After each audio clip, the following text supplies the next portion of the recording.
Donald Trump when you're so into facts, because his entire campaign is not based in facts. It was all based in propaganda and emotion. I voted for Donald Trump for one reason only. His policies, if implemented, would slow the dispossession of whites in the United States.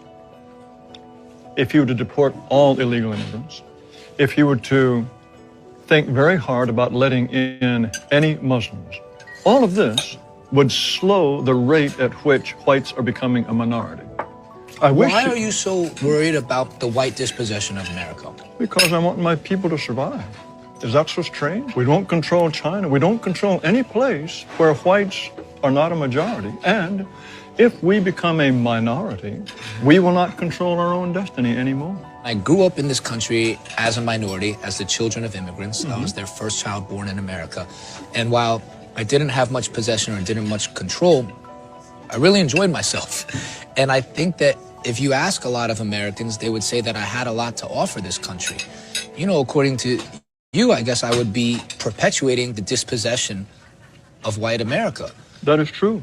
That is true. Would you say that you wouldn't want me in this country? At some point, when my ancestors built this nation, they did not build it with the intention of giving it away to Mexicans or Chinese or Haitians or to anyone else. Do you consider, you keep saying your ancestors built this country, you consider that a fact? Who else built it? Black people, Native Americans, Chinese people who came and built the railroads. Do you think none of that could have been Italian people. But they're Europeans, aren't they? But you believe in evolution, right? Evolution, I think, explains a great deal. So, according to evolutionary theory, we're all out of Africa. So, at some point, your ancestors were sub-Saharan Africans. So what? At some point, our ancestors were unicellular animals. So I'm saying at any point in time, we could say you were an African. So you're choosing to pick this point in time and say you're a descendant of white Europeans. Why do you think I'm choosing this point of time? Because it's in favor of your politics at this point. It's because I'm alive now. Come on. My issue with you is that I don't think you have enough compassion and vision, not because I don't like what things are now, it's that I have hope and belief in what they could be. What do you got? Ringside seats doing ethnic cleansing.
Trump suggested that he would run for a third term, saying there were methods for doing so and clarifying that he was not joking. Quote, "A lot of people want me to do it, but I mean, I basically tell them we have a long way to go. You know, it's very early in the administration. I'm focused on the current." When asked whether he wanted another term, the president responded, "I like working. I'm not joking," Trump said when asked to clarify, "but it is far too early to think about it." When asked whether he's been presented with plans that allow him to seek a third term, Trump said, "There are methods which you could do it." NBC News asked about a possible scenario in which Vice President J.D. Vance would run for office and then pass the role to Trump. Trump responded that that's one method, but there are others too, Trump added. Asked to share another method, Trump simply responded, no. And let's be clear, this isn't a fluke statement by Trump. Steve Bannon confirmed this exact line of thinking just days ago during an interview with Chris Cuomo. I'm a firm believer that President Trump will run, and when again in 2028. So I've already endorsed President Trump. A man like this comes along once every century if we're lucky. We've got him now. He's on fire, and I'm a huge supporter. Want to see him again in 2028.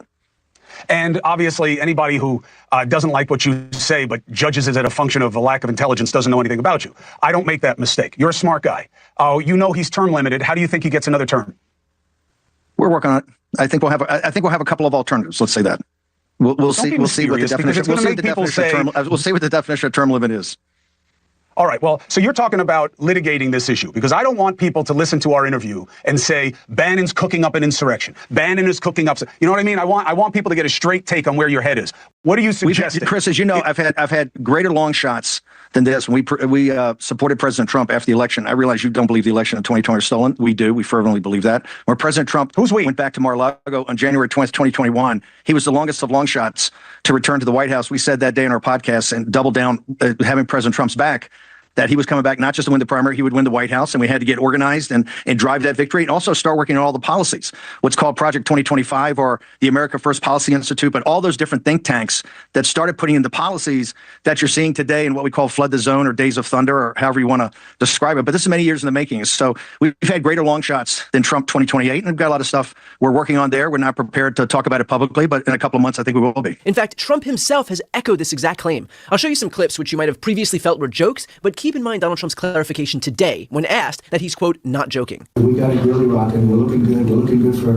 another 4 years. And then and what I'll say is I have to certain people report, as I say, we're looking good for another 4 years. And then if we want to, another 4, maybe another 5. And they go, Chris, just watch out, Bill Maher. He goes and looks at somebody like that. He goes, you know he's going to win, don't you? To some idiot that he's interviewing. He says, you know he's going to win. No, I think you know he's going to win. And you know he's not leaving, don't you? The guy's going, what do you mean? He's not leaving. He's not leaving. And I thought he was kidding. He's been serious. So did anybody ever see the Time magazine where we have it 2020, 2024, 2028, 2032? In other words, we do that to drive them freaking crazy. Than any Republican president ever. Not even close. Almost 40% of the vote. Now, I won't be happy the next time. Should I run again? You tell me. There's your controversy right there. There's your controversy.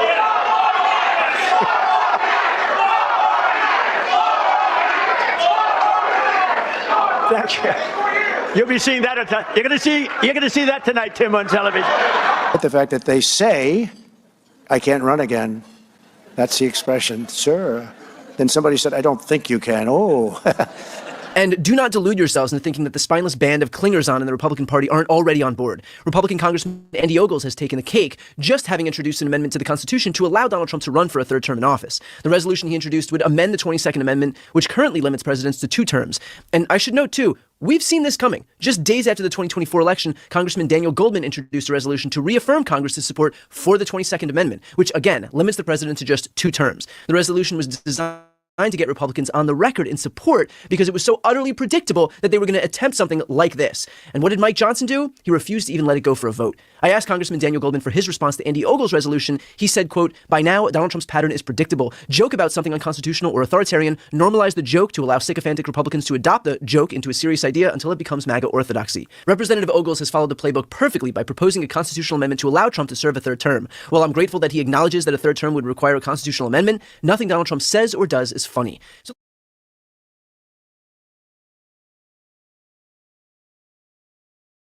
Republicans act like being an American citizen is something sacred, something untouchable, something special. They also act as though they want to denaturalize people who have achieved American citizenship, who've earned, hard fought this special thing, American citizenship.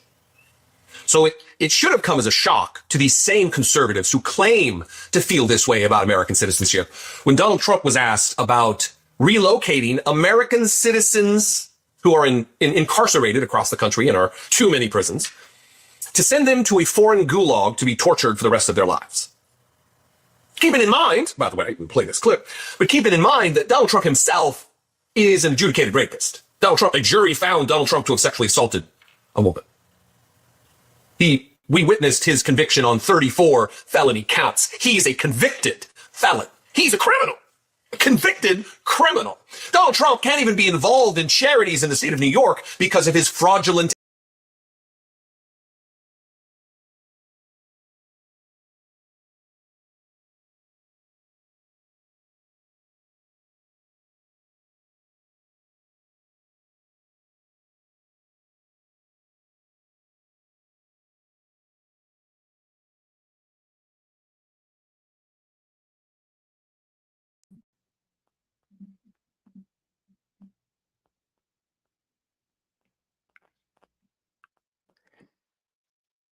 Hello, ladies and gentlemen. Good evening to you, and welcome to another edition of the Stand on Business podcast. I am your host, Boss Man. And put a one in the chat if you can hear me clearly. Up, there we go. I can hear myself, so I am good to go. All right. Hope you enjoyed the montage. Okay. I had a glitch on my end, and so I wasn't able to complete my side. So I need to reload a couple things, reload the clip. But that was a lot to finish from last week that I was not able to finish. So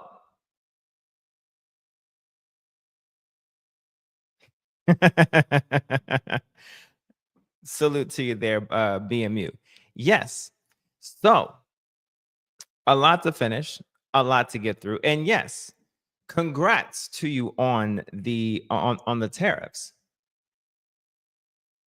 On the stocks per se, not so much the tariffs, but congrats on the boost in stocks today. Okay, finally some good news, okay, to actually report on. Now, oh, you say you say you're on me tonight. Okay, well, hold on to that. Okay, because I was wondering if you were going to say that. It's fine. It's fine. I take no offense. But let's talk about the tariffs, because there is a point to make to this. Because my theory on the tariffs is that maybe the bluff didn't pan out too well. Maybe. And I am hoping that for better or for worse, I hope it is for better. And I hope that there is some realization that if you are going to apply tariffs, okay, cool, apply them.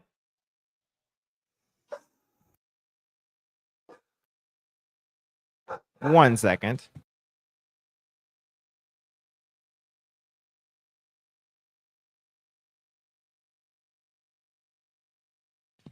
Apparently, my dogs decide they want to have a fit because of the doorbell ringing. But if you are going to apply them, then ensure that maybe strategically apply them. But maybe this is all part of his master plan. But to that end, I would say maybe, just maybe, consider this. Oops. Today, EU decides to say, what? EU votes to impose retaliatory tariffs on $23 billion worth of US goods. So just as much as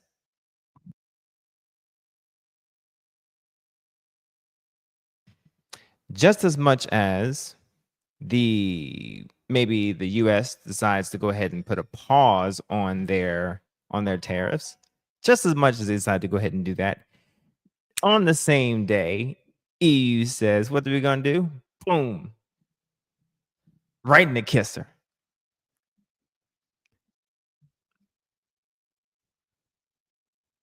So I'm hoping that the jump that we just got today, I hope that we continue to have the celebration and the ease that we so much deserve. So kudos where kudos is due. And if it is a plan a well thought out plan to get countries to come to the table and have some sort of power and control on the financial market, on the geopolitical stage relative to the fiduciary world, then I do hope so. That is well thought out and that he is in the power seat in control as he portends. Because EU decided to show their ass today, as well as other countries decided to withdraw from the table, perhaps.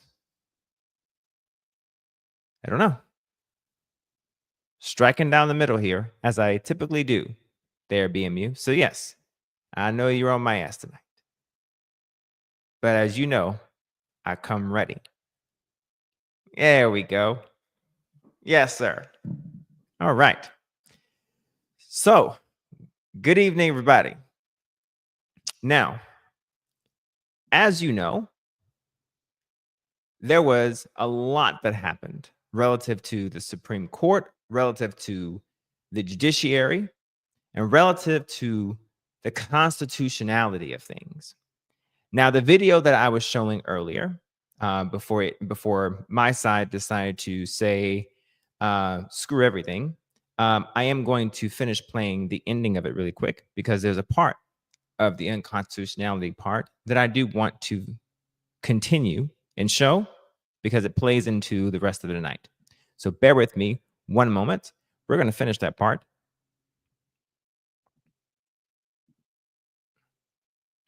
One second.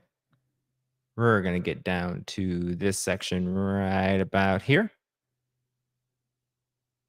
Right here. Because of his fraudulent activities and that of his goofy, dopey kids. Yet he wants to send American citizens to foreign prisons to be forgotten, I guess. I'm going to play this clip, and there's some other aspects of this I want to talk about. We'll do that on the other side. So we'll see what happens. El Salvador, the president there said he would be willing to take American citizens in the federal prison population. Is that one of the ideas they're going to be discussing? Well, I love that. If we could take some of our 20-time wise guys that push people into subways and that hit people over the back of the head and that purposely run people over in cars, if he would take them, I'd be honored to give them. I don't know what the law says on that, but I can't imagine the law would say anything different. If they can house these horrible criminals for a lot less money than it costs us, I'm all for it, but I'd only do according to the law. But I have suggested that, why should it stop just at people that cross the border illegally? We have some horrible criminals, American grown and born, and if we have somebody that bops an old woman over the head, if we have somebody that is in jail 20 times and goes back and shoots people all over the place and then has a bad judge or a bad prosecutor that do nothing about him, all they worry about is politics, and don't worry about that. I think if we could get El Salvador or somebody to take them, I'd be very happy with it, but I have to see what the law says. Okay, what else?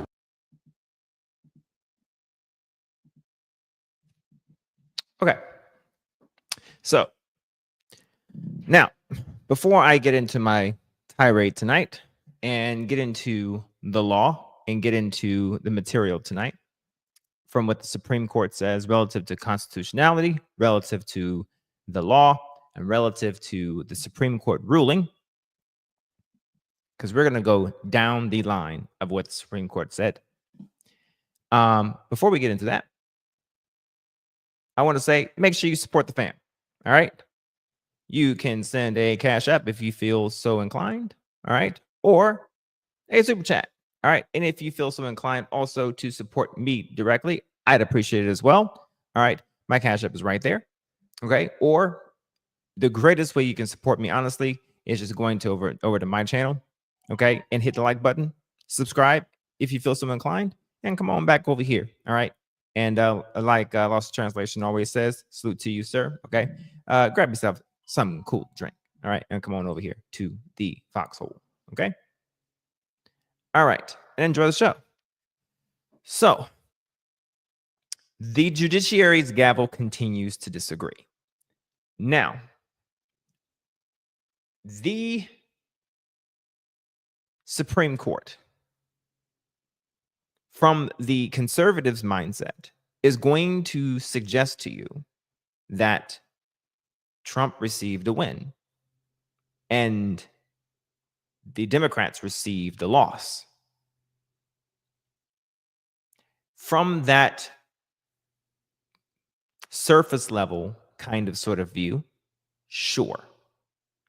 You have him being able to continue his AEA kind of rule, and you have the TRO, the temporary restraining order, released. Okay.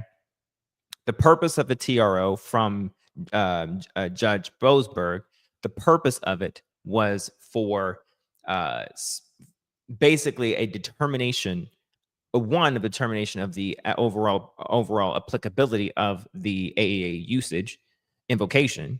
But then the other part of it was for there to be a determination of due process, either for due process to be utilized, habeas corpus, or for there to be a determination by a higher court of whether or not due process was either infringed or impinged on, or due process is to be ordered. One of the two. For that, and then for habeas corpus, and of course,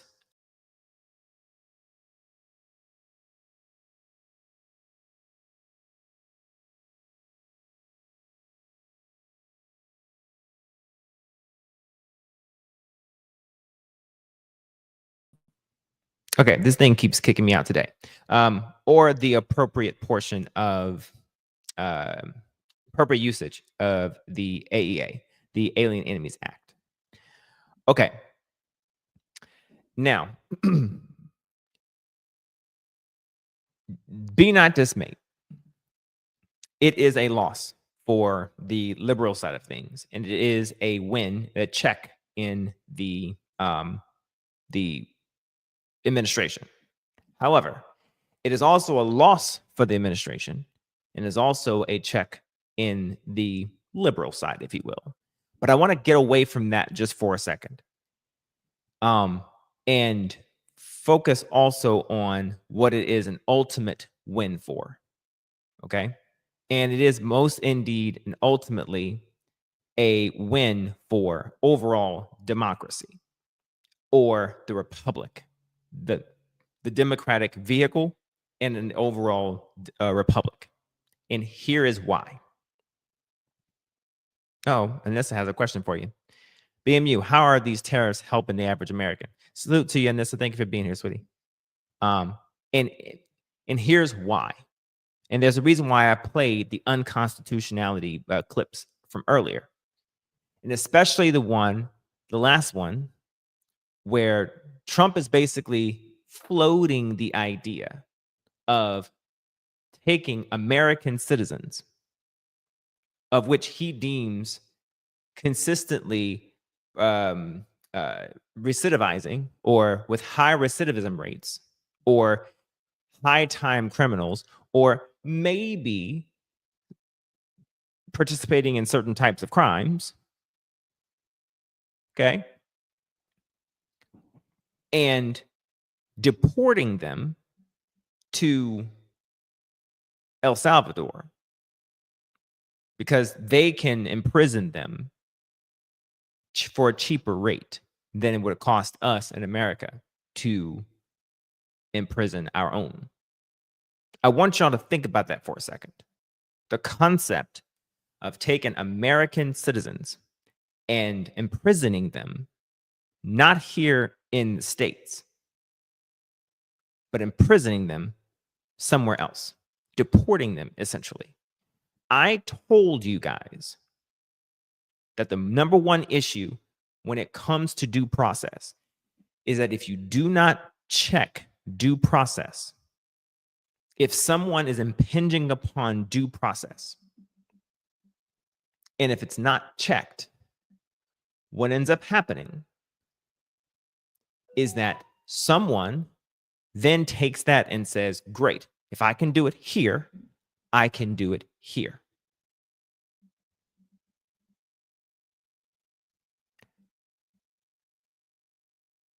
The Supreme Court comes in and provides overall and says, due process is necessity. It's requirement, Mr. President. All 9 justices agreed to that. And the crux of what Boasberg was basically saying in his TRO, in his injunction, was that you rounded up these people, these 200 and some odd people, without due process, accused them of something, and then you funneled them away to a country.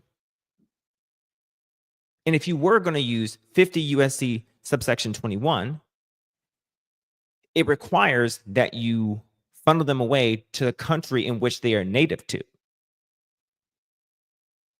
The INA doesn't necessarily, but the 50 USC 20 subsection 21 does.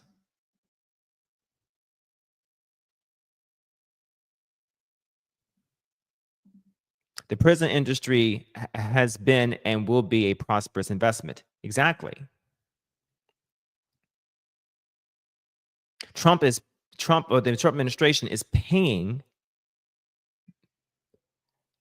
the El Salvadorian country, paying them essentially, worked out a deal to pay them essentially to house our prisoners, essentially. How legal that is, who knows? Lawsuits coming with that one, I'm sure. But the issue here is habeas, due process. Fifth Amendment. Class, let's read that. No person shall be held to answer for a capital or otherwise infamous crime unless on a presentment, or indictment of a grand jury, except in cases arising in the land or naval forces or in militia, when in actual service in time of war or public danger. Nor shall any person be subject for the same offense to be twice put in jeopardy of life or limb, nor shall be compelled in any crime case to be a witness against himself, nor be deprived of life, liberty, or property without due process of law. Nor shall private property be taken for public use without just compensation.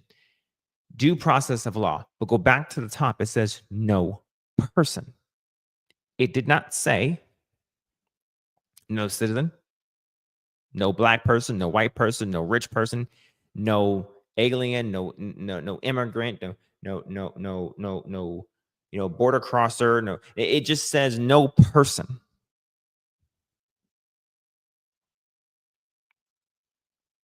So when conservatives are saying that Dems want to protect illegal aliens or want to protect, certain people that versus being American first, here's the problem. When someone infringes upon a right that applies, yeah, sure, it may be applicable to that situation with that individual, but when it has applicability to me or to us and they infringe upon it, what it says is if you can do it to them, you could do it to me.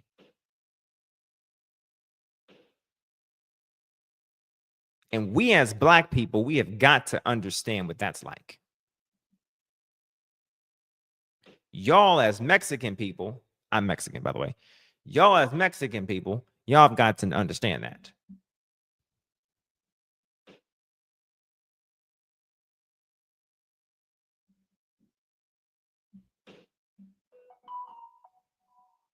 Y'all as Indian people, y'all have got to understand. I'm Indian, by the way. Yes, I am a mutt.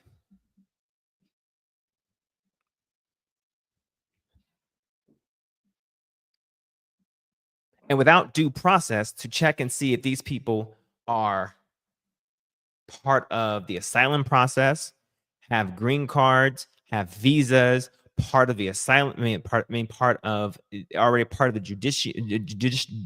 judicial process or anything of that nature, then all you're doing is basically judging someone by how they look, what language they speak, dialect they may utter. And in that case, that's no different than judging a black person by how they look. And again, black people, we have to know what that's like. Oop. Come on, somebody. So I get offended when someone tells me that I'm just acting like a normal Democrat because there's care and concern about rights that resemble my rights when they're being infringed upon whenever I see a tyrannical person who's acting very enemy-like domestically, infringing upon rights that the same government who's supposed to protect rights of people, irrespective of kind of creed, especially when there's a law that says you are supposed to. So the Supreme Court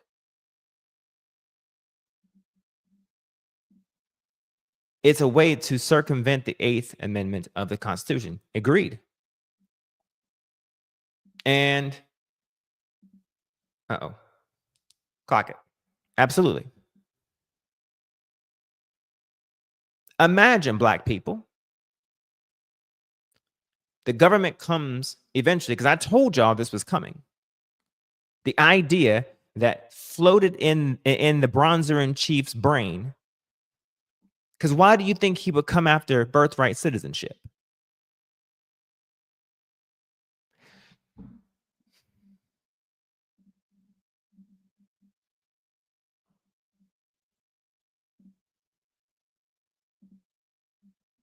If I can get it to come back up again, if it'll let me. Come on.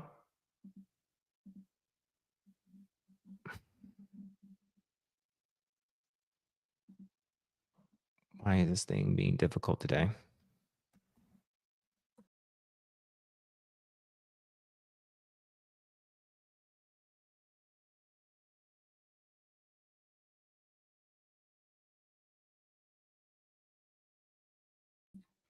I have no idea why this thing hates me today, but it's picking the wrong day to hate me. So here we go. Birthright citizenship. What does that say? All persons born or naturalized in the United States. Why would someone come after birthright citizenship? That applies to me. That applies to this person. That applies to that person. That applies to this person. I'm just going to go down the list of all people that it applies to. Everybody in this room, it applies to. Mandrell, it applies to everybody.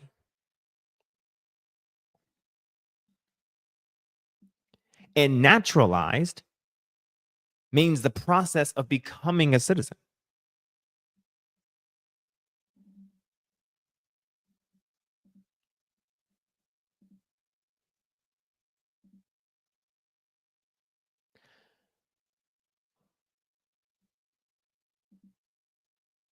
So what I'm particularly confused on is why can't people see that?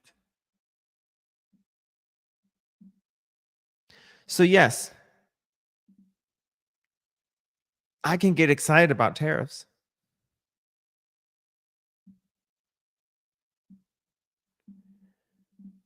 I can.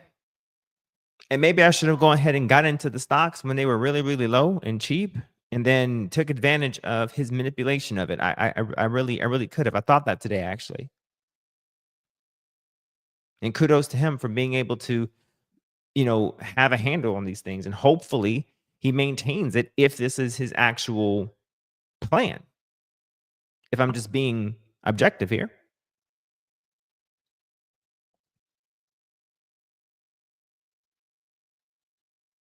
But on the same side of that diametric coin, What we're seeing here is someone who's also at the same time trying to go after birthright citizenship. And if it were not, be it not for a court,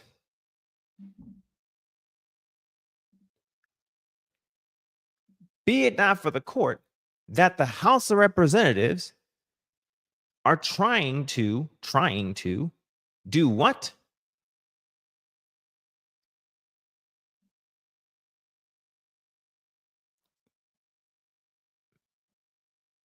This act may be cited as the Rogue Rules Act.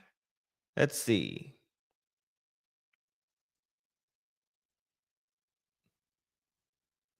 Limitation on authority of United States district courts to provide injunctive relief. Had it not be for the injunctive relief of a court, maybe a president's ability to mess up Executive Order 14160 regarding citizenship might not have been revoked as it relates to this complaint here filed by New Hampshire Indonesian Community Support League of United Latin American Citizens and Make the Road New York plaintiffs sent to a district court, New Hampshire, Maine, and Massachusetts. Craziness. Craziness.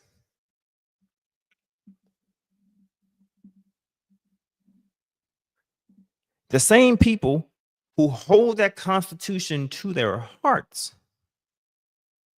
But if it was not for a judiciary's disagreeing gavel, might we be having a different conversation today? Because I just showed you a president who was sitting here thinking about doing what, and while he was in his Air Force One plane. I don't know. We'll think about it.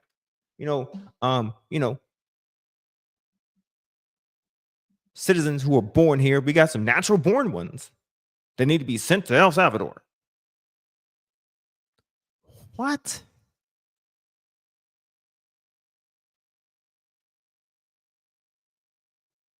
So imagine you, black man, black woman. Government comes and picks you up, accuses you of something, whisks you away.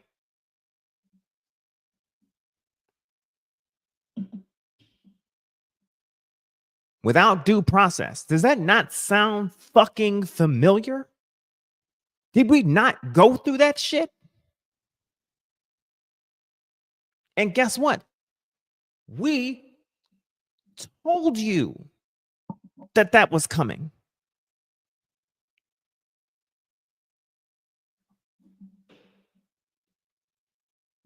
Where you at, BMU?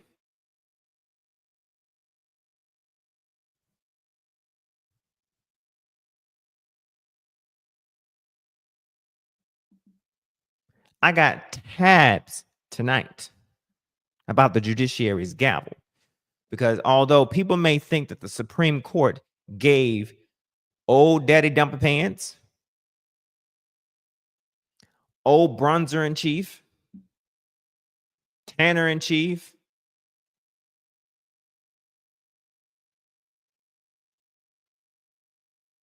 Sunny Delight in chief,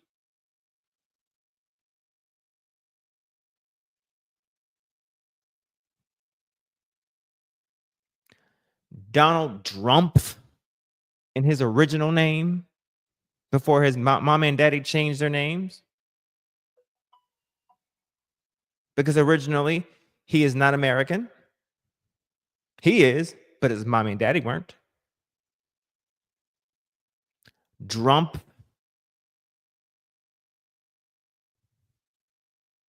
I could see why they changed the name to Trump.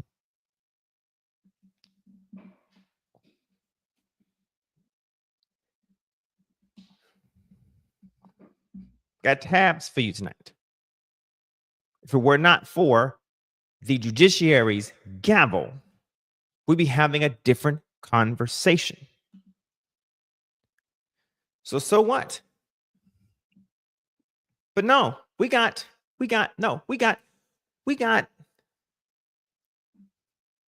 Christian values. We stuck it to the gays.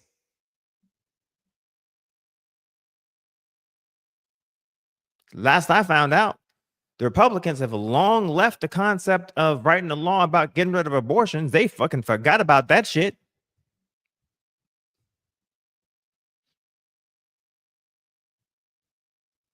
Ain't seen a bill about that shit yet. I'm looking on the docket right now. There is nothing on the docket about that.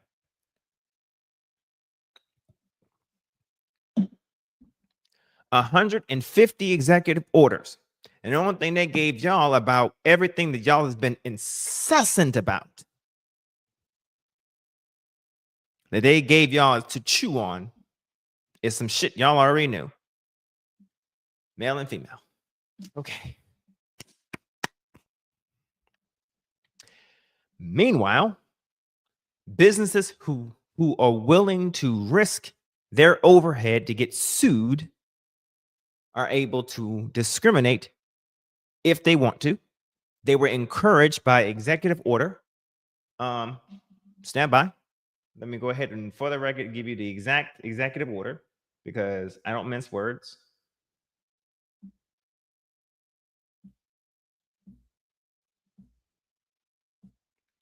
Executive Order 14173. He's currently trying to change election laws or election procedures by using his executive marker with Executive Order 14248. I'll be talking about that.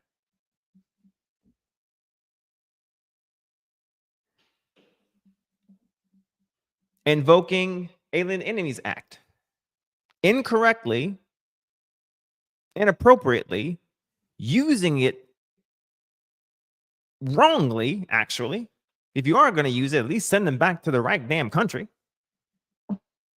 Proclamation 10903, because there's a difference between an executive order and a proclamation.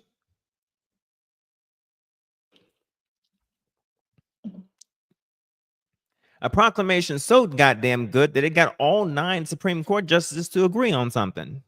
Damn.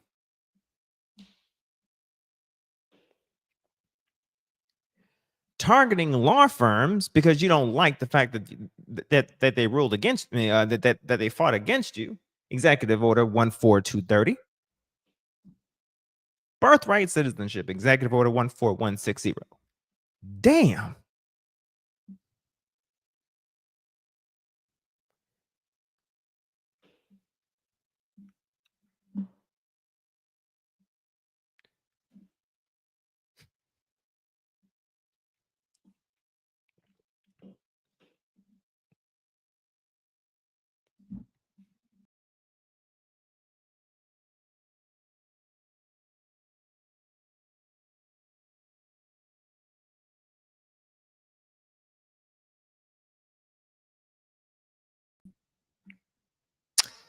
I don't understand how people don't recognize or realize where we're headed. The writing is literally on the wall, folks. It really is. So, with that in mind, let's take a little gander to, well, I'll share something with you guys, actually.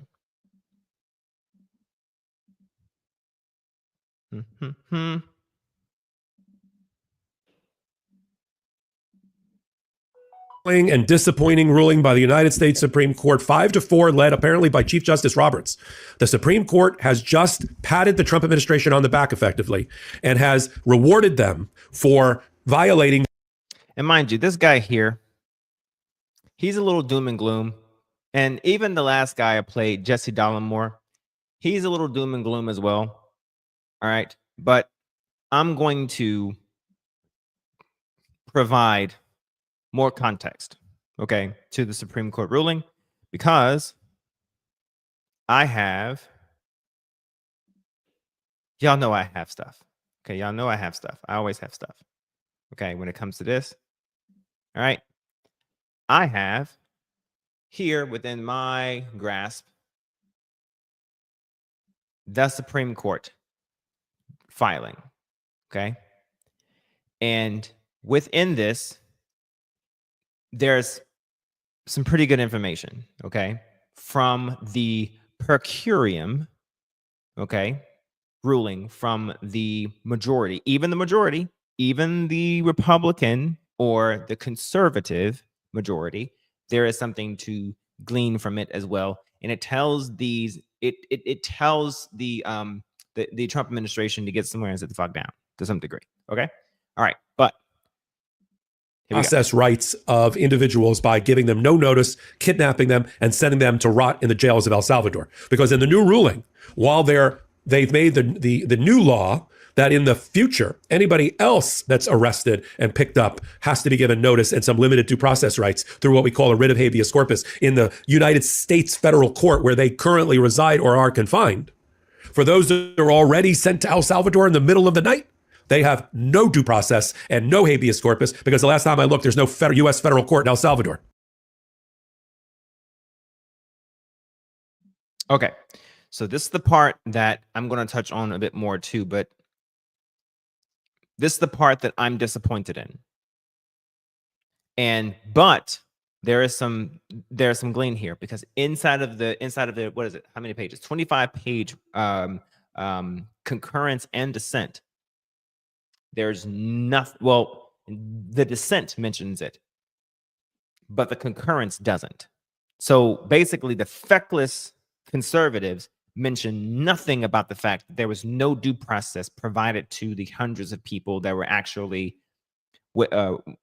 whisked over there without writ of habeas corpus. So they don't get due process. So imagine being the black man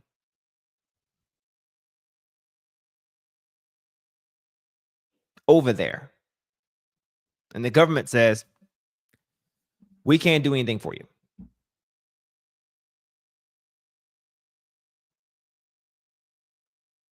Your due process rights. And I know some people are going to say, well, boss man, you know, these people were part of a gang. These people were alien enemies. These people were da-da-da-da-da. I cannot say that because we don't know that. Want to know why we don't know that? Because there wasn't any fucking due process. It's kind of hard to trust the government if the government didn't do its fucking job.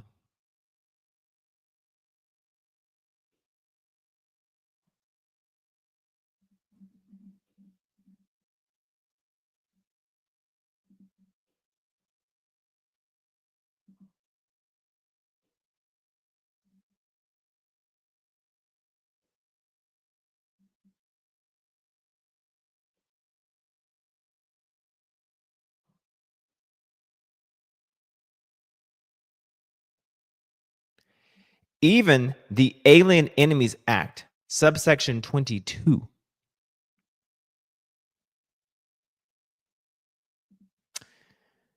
All right, I gotta show you. Screw it.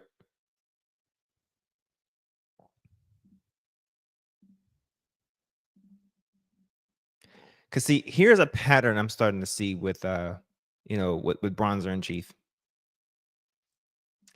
Because see, he'll cite this. He'll cite something, but he doesn't read the entirety of the law. He only cites the portion that makes some sense. Let me give you an example of what he does. So take, is this the one? Or is this the one?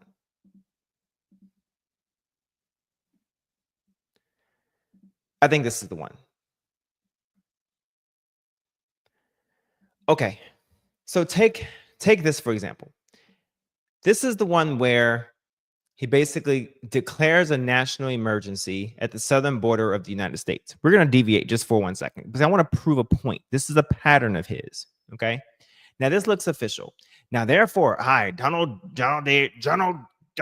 Trump, President of the United States of America, by the authority vested in me by the Constitution and the laws of the United States of America, including sections 201 and 301 of the National Emergencies Act, 50 USC 16, excuse me, 1601 et sequitur. Now, the normal individual would just go on and say that must be legal, right? That must be legal, right? Anyone who knows me knows when I give that acrylic tipped finger and that smile knows there's about to be some shit right after that. Because check it out. 201, 301 of Title 50 USC. Well, let's go there, shall we? 50, Chapter 13, 201.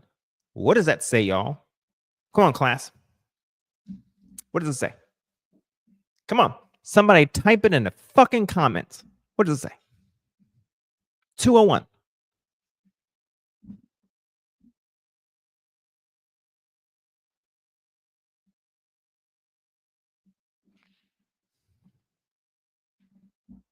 I need someone to answer. What does it say?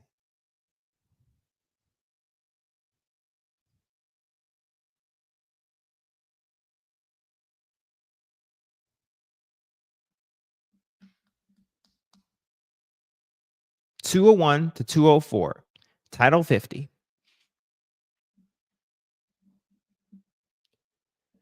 What does 301 say?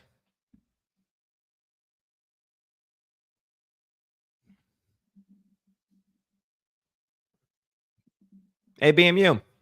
What does it say?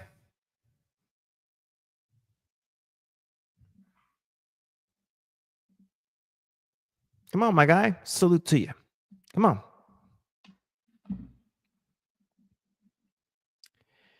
Yes, it says repealed. Now, I don't need to look up the definition of repealed, but just for the fuck of it, when was it repealed? Well, let's see. 301 was repealed in 1955. 201 was repealed in 1956. So anytime that they go and repeal a statute, it means it's no longer valid. It's no longer void, folks. Blah, blah, blah, blah, blah. That's all, folks. It's no longer there. So when this idiot uses a law or a statute with the powers vested in him, it's like plugging in a phone saying, I'm charging, I got the power, and then plug it into an outlet with no power.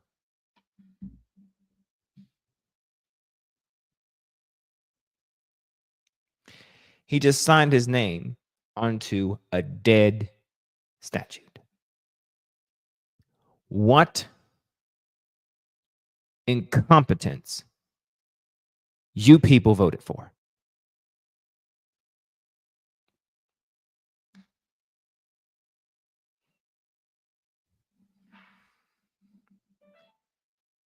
What incompetence you people voted for? But hey, you know what?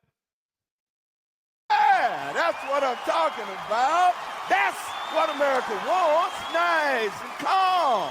You're almost there. Don't mess this. That's what y'all wanted. I don't even have a law degree. And I can figure this out. Then he comes down here and cites it again, as if he didn't learn your lesson the first time. Exquisite. Then it gets better, because 1601 comes in and says, now, just for context, he comes in and he says, all this power I do, 1601, hereby declare that that a national emergency exists at the border, southern border of the United States, and that the only one he actually got right was section 12302 of Title 10. It's the only one he got right. He must have got help for that one. Is invoked and made available according to its terms to the secretaries of the military department concerned, subject to the direction of the Secretary of Defense. Now, that one just says that the secretaries of defense are able to grab people from the reserves and plug them into the active duty side. That's it. Okay. What does 1601 say? Because this is brilliant. It's exquisite. Let's zoom in for the people. Termination of existing declared emergencies.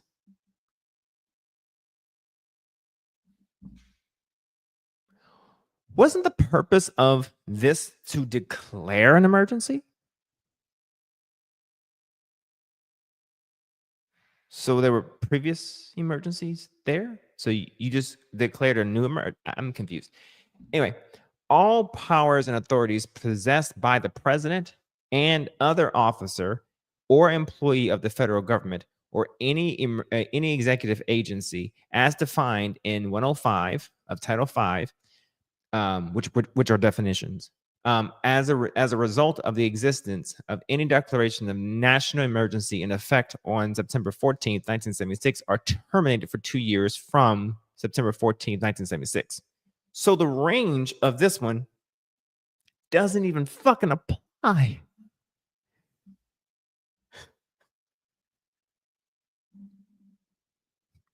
Yeah, that's what I'm talking about.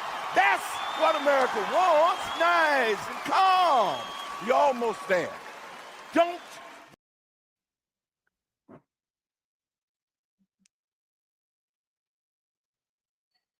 How are you getting lost? How is that even possible? What are we doing? This is a whole ass president, but a whole ass legal team. I hired the best people. So many people I hire.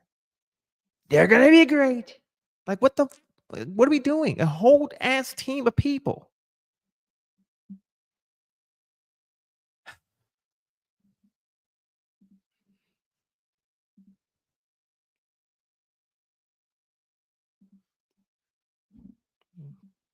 This is incompetent.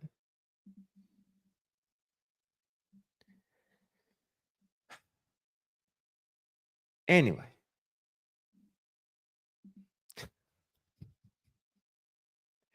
And I gotta pull it out. Okay, listen. Anyway, even section. I thought the folks said they were going to be on your arse tonight. All I'm hearing are listen. It's silence. It's silence. Listen, it's silence over here. Listen, I'm just saying. Congrats on the tariffs. Okay, good. I'm glad to see that green spike, man. I thought there for a minute. Listen, I said to myself, damn, I should have bought some stock. Okay, because man, you know what? Maybe this guy is a Teflon Don. Okay, and you know, hey, you know what? But then I don't know. Where'd it go? I don't know. They came back and it was just like, nope, fuck your terrorists. Where's my oh, here it is, right here. Fuck your terrorists. And it's not just the EU. Tomorrow, I bet you wake up Open up your phone, and it's gonna be tariffs hit America. Boom, boom, boom, boom, boom from other countries too. Because now that we've paused and we've showed our hand, oh yeah, man, oh man, it's gonna be fucked.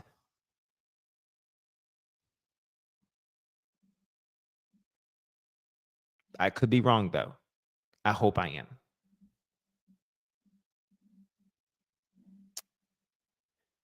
Whoopsie. At any rate, so I showed you all that I showed you here in this executive order and his pattern, right? I showed you all that to show you this pattern. So he mentions this, right? But whoopsie, he forgot about subsection 20.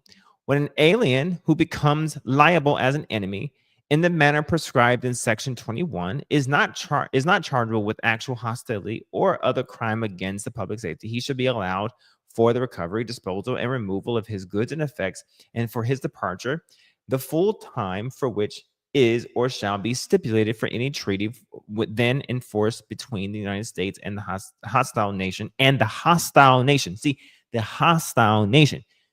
Again, El Salvador, Venezuela. You're sending them to El Salvador, but the hostile nation, Maduro, you said was in where? Venezuela. So geographically, I'm fucking confused. Or government of which he is native citizen, denizen, or subject to. So again, I'm confused. Why are we sending Venezuelans to El Salvador?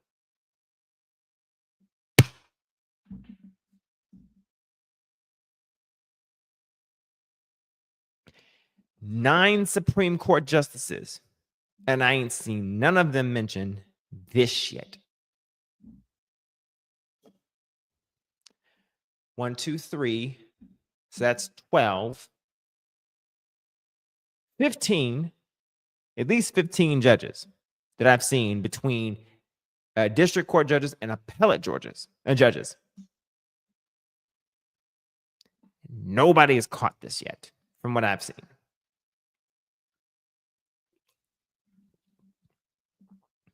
And crickets. Yep.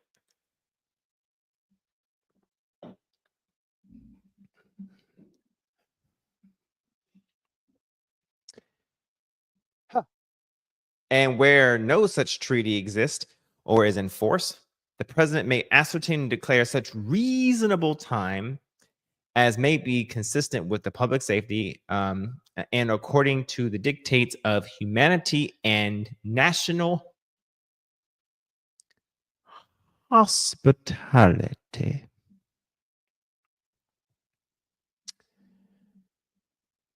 Now, does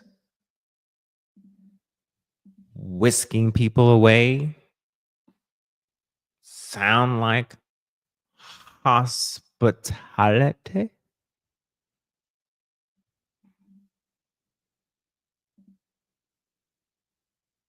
You know, Little, you got to be able to pume. Does that sound like hospitality? No. Okay. Moving on. I'll break it down for you. Sense by Justice Sotomayor and Justice Ketanji Brown Jackson that puts this thing in sharp relief. And the reality of this case is it's going to have a ricochet effect on 2 or 3 other pending matters, including those of Armando Abrego Garcia, who was deported over an asylum order that made him have to stay in the United States and not go to El Salvador, which is currently up at the United States Supreme Court as well. I'm going to cover it the only way I know how, by telling the truth here on the Midas Touch Network. Let's break into it. Let me start you with what Ketanji Brown Jackson said about the ruling of her 5. And the 5 are, as I predicted, and we've talked at length, Alito, Thomas, Kavanaugh, Gorsuch, joined by Roberts, Chief Justice Roberts. Amy Coney Barrett, once again, broke away from the pack and joined the liberal moderates in the losing side of the 5-4. You're going to see that happen. In order for free-thinking, moderate people to win at the United States Supreme Court, we got to run the table, and we got to get Roberts and Amy Coney Barrett. If you're on the right wing and the MAGA side, all you need is one of the 2. You need 50%. You need to bat 500. We need to bat 1,000. Okay. Here's what Ketanji Brown Jackson said. The government's conduct in this litigation, the failure to properly publish the proclamation, keeping it in Donald Trump's back pocket, loading the planes with the 250 people in the middle of the night, speeding things up when they knew that the lawsuit had been filed to try to avoid the court's jurisdiction, sending off planes before the hearing at 5 o'clock, sending off planes after the court had already grounded the planes. All of that conduct to Ketanji Brown Jackson poses an extraordinary threat to the rule of law. This is on page 17 of the order of the opinion today. That a majority of this court now rewards the government for its behavior with discretionary equitable relief is indefensible. We, as a nation and a court of law, should be better than this. I respectfully dissent. Similarly, she also said, continuing, because Ketanji Brown Jackson is like one of the moral centers and voices quickly becoming that of the United States Supreme Court, even though she's only been on for about 3 or 4 years. Here's what else she said. She talked about the procedure here. A scant record, no oral argument, no time to really deliberatively consider these issues. Why are we moving so quickly?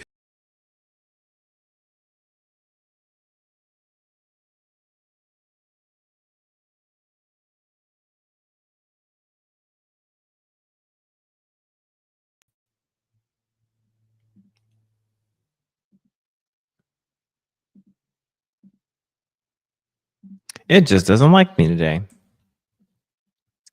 And I have no idea why. Okay. So I'm going to share. Everything is being awful to me today. So I'm just going to read this part and hope that things pan out for the rest of the night. And then we'll go ahead and cut it for the night. Because apparently everything is giving me problems tonight.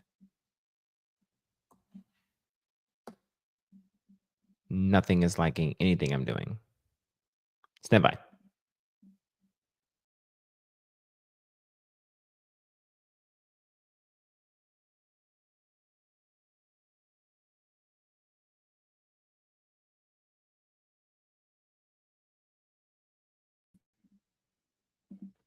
Okay, try again. Yeah, this is crazy. All right. So yeah, I have no idea why it's doing what it's doing. Yeah, we'll call it the YouTube gremlins. Yes. Absolutely. Okay, so let's go ahead and read this really quick. The what is it called? The per curiam. It's only about 2 pages. So this matter concerns the detention and removal of the Venezuelan nationals believed to be members of Tren de Aragua.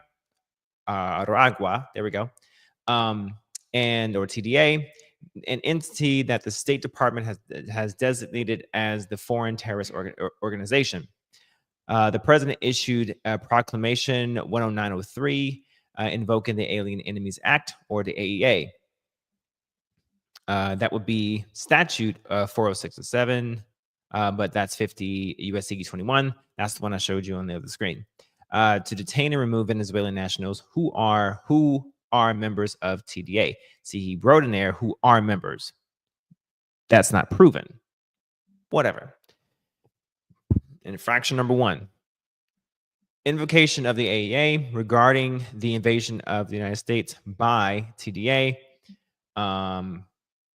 Let's see, 5 detainees and a putative class sought injunctive and declarative relief against the implementation of and their removal under the proclamation.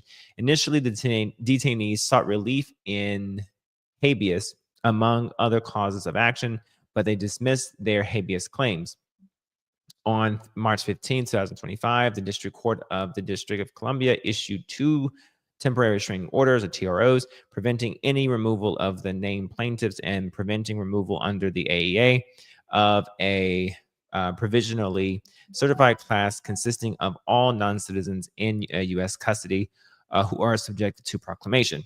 Now, to be fair, on this, they didn't ask for them to be released. All they asked was for them to be returned back in order for habeas to be concluded. Minute order on motion to classify a class He just cited the class right there. Okay. On March 28th, the district court extended the TRO for up to an additional 14 days.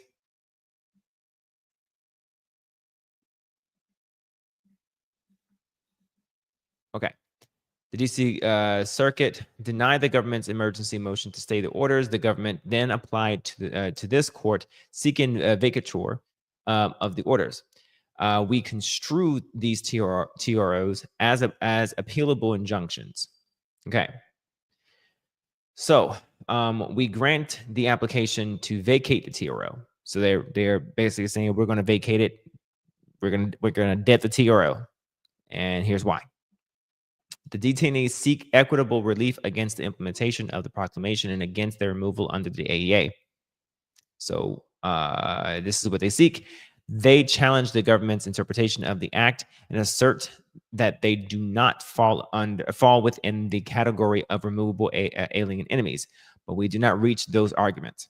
Meaning, essentially, we're not handling that today. Okay. Is there a reason why groups such as Proud Boys, Oath Keepers, and Patriot Front aren't declared terrorist organizations? I thought so. Just wondering. So technically, yes, they are declared terrorist groups according to the FBI and other alphabet soups. Correct. But they wouldn't be technically under this particular statute. They are so under different statute, and I can find out what that is at another time. But this particular executive doesn't care about those. He told them to stand back and stand by. For what he told them to stand by for, well, other people don't seem to think that he didn't tell them to stand by for a particular reason, for a particular instruction. He just meant stand by for, you know, their next chance to vote.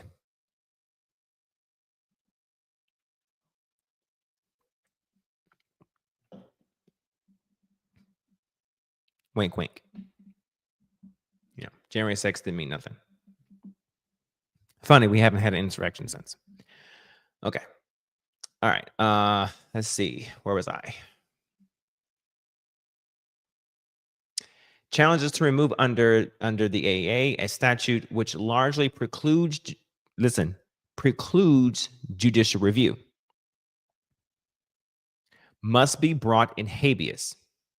Okay, so habeas just means body in court. It must be in person. Okay, they must have a personal review. There must be proof. There must be due process. You know, the person, habeas, that's essentially what it means. Fancy way basically saying due process. That's right. I forgot their complexion is their protection. Correct. You got it. All right. And of course, you know, I've said on this Chia network, I've said that, you know, I've stated that,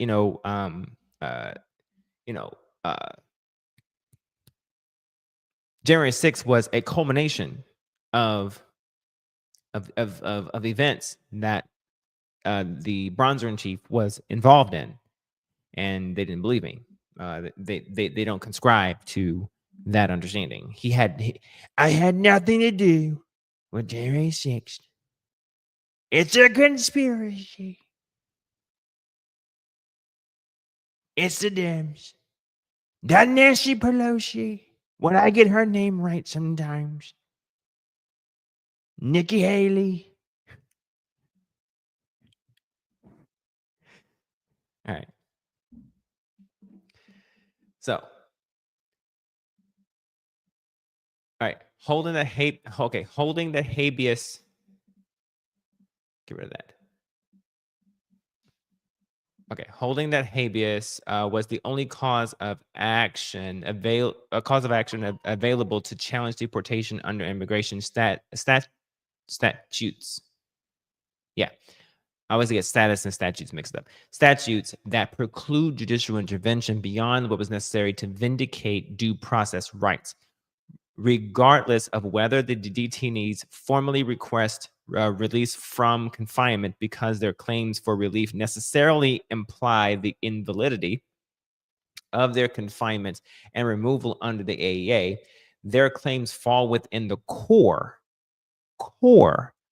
of the writ of habeas corpus, and thus must be brought in habeas.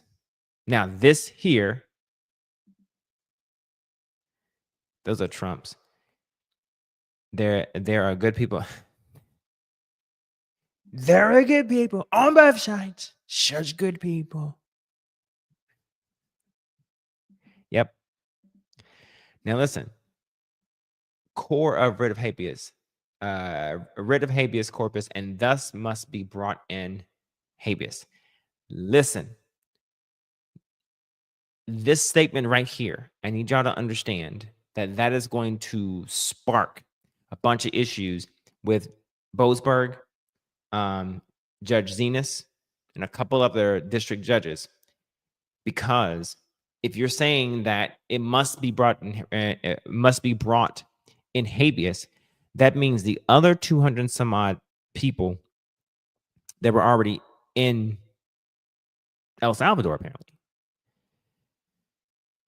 then that means in order to follow the Supreme Court ruling, and as the head of and as the Secretary of the Attorney General says, we're so glad that what she say? She said she's so glad that the rule of law is going to be followed. You damn right it will be. Because they're going to ask for habeas corpus for all of them.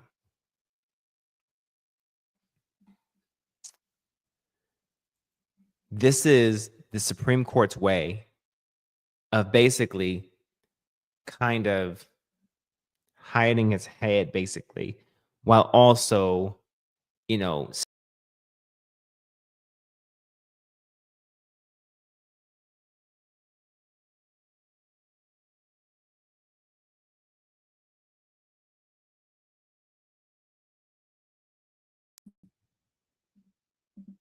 okay, doesn't like me today. Yeah, it's their way of basically, sticking it to Trump a little bit while also maintaining some level of dignity. Because one thing is for sure is that the Supreme Court likes its power. What? Nimrata?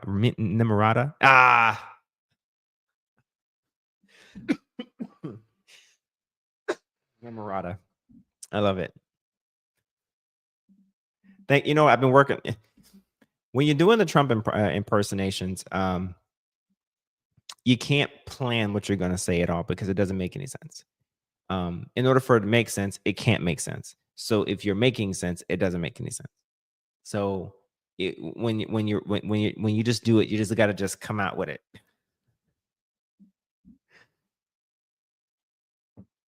All right. Let's continue. All right. So the immediate physical release is not the only remedy under the federal writ of habeas corpus, which, by the way, he wasn't asking for them to be immediately released. He was only asking for them to be brought back, still keeping them in custody, but they need to be able to have their day in court to be able to fight against, at least if the claims were true, at least have the chance of being able to fight it, just like anybody else would be able to do so, especially if you were a green card holder. Okay, duh. You got one guy who is a 15-year, should not have been removed, 15-year vet at Justice Department, suspended after admitting Trump wrongly deported father with protection status. You got another situation where a veteran who just so happened to be he received his green card through his service in the military, See if I can find that article.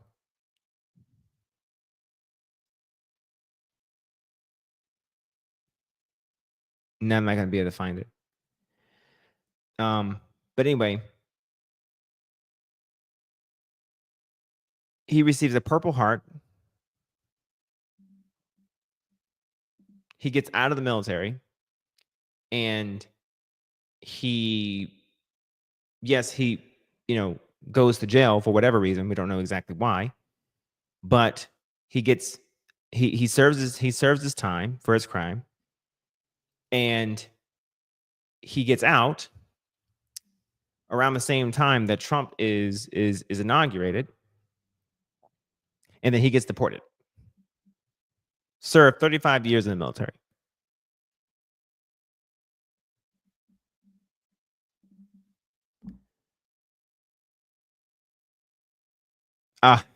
Yes, absolutely. I agree with that.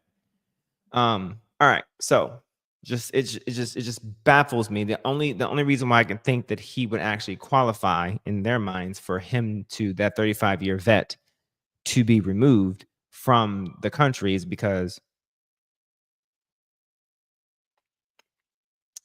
he wasn't born in this country, and because of his race, and because he received a criminal record. But then, like some of these people here that we're reading about, they don't even have a criminal record. They fled their country and went through the legal point of entry. They were in the system. Some of them were green card holders and still got roped up. Probably all because of how they looked. We don't know because habeas was omitted from them. These rights that, apparently, what was told to me last week, only certain immigrants are due process. Only certain people are due process. That's what was said to me. Something like that. Okay. For core habeas petitions, jurisdiction lies only in one district, the district of confinement. So this is another way for them to basically say, hey, Trump, district courts do have jurisdiction. Hey, Congress, go fuck off somewhere. We do have jurisdiction at the district level. The detainees are confined in Texas, so venue is improper in the District of Columbia. Okay, so there's an argument there of whether or not it should have been in DC, should have been in Texas. Okay.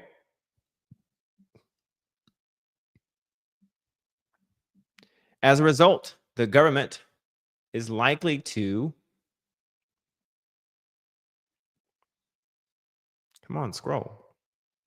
succeed on the merit of this action. The detainees also sought equitable relief against summary removal. Although judicial review under the AEA is limited, we have held that an individual subject to detention and removal under the statute is entitled to judicial review as to questions of interpretation and constitutionality of the act, as well as whether he or she is in fact an alien enemy 14 years of age or older. Under the proclamation, the term alien enemy is defined to include all Venezuelan citizens 14 years of age or older who are members of TDA, are within the United States, and are not actually naturalized or lawful permanent residents of the United States. Now,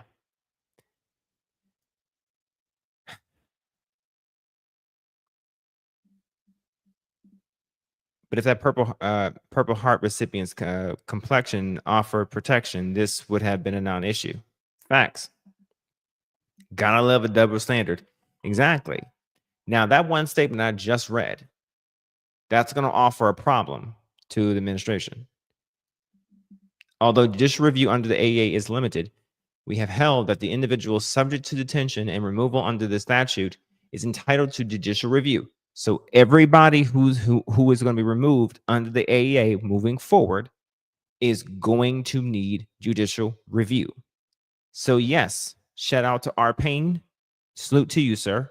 Yes, that means every swinging Tom, Dick, and Harry, and every young lady or older woman is going to need to come before a judge, according to your beloved conservative Supreme Court that your president so dearly put together. Yes. So y'all can call this a win if you want to. But it's not entirely a win. Because what's been asked for all this time is, where the fuck is the due process? Where is the chance to prove that somebody is or isn't an alien enemy? Hell, fuck, where is the due process to even check and see if they're even an alien? Because just because you weren't born in this country doesn't mean that you're an alien. There is literally a definition of what an alien is, and that is someone who isn't naturalized.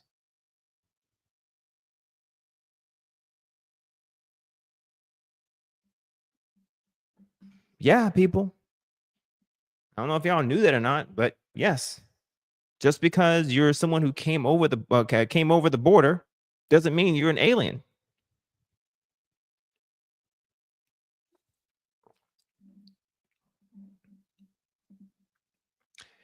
You should read up on your United States Code.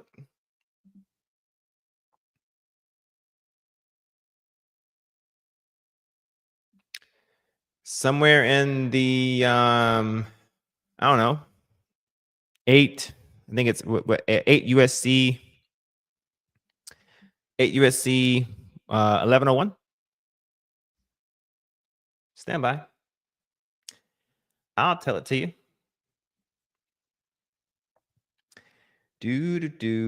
Oh, damn, I'm good. Right here. Yep. 8 USC 1101. Definitions. Read the definition. There's a difference. So yes, the Supreme Court here is defining it. So yes, they would have to be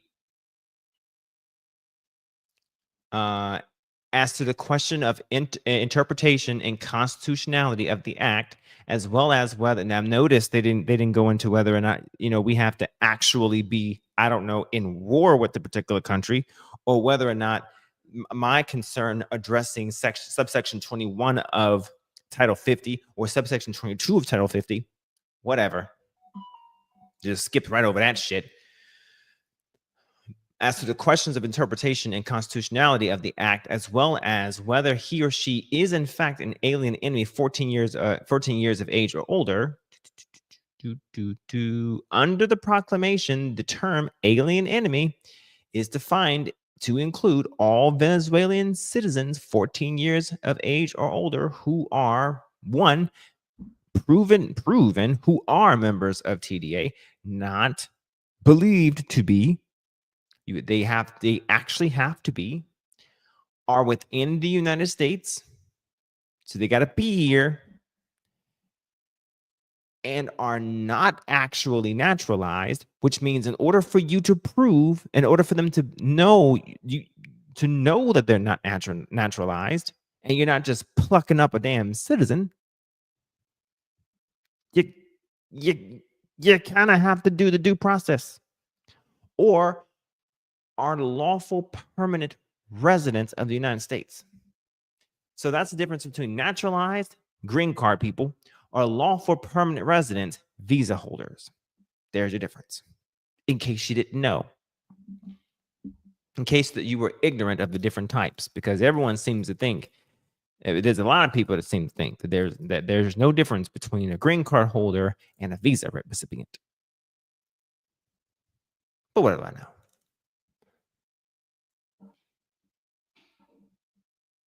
Yes. All right. Now that I've read that twice. The detainee's rights against summary removal, however, are not currently in dispute. So apparently they don't really care about the fact that they're being removed.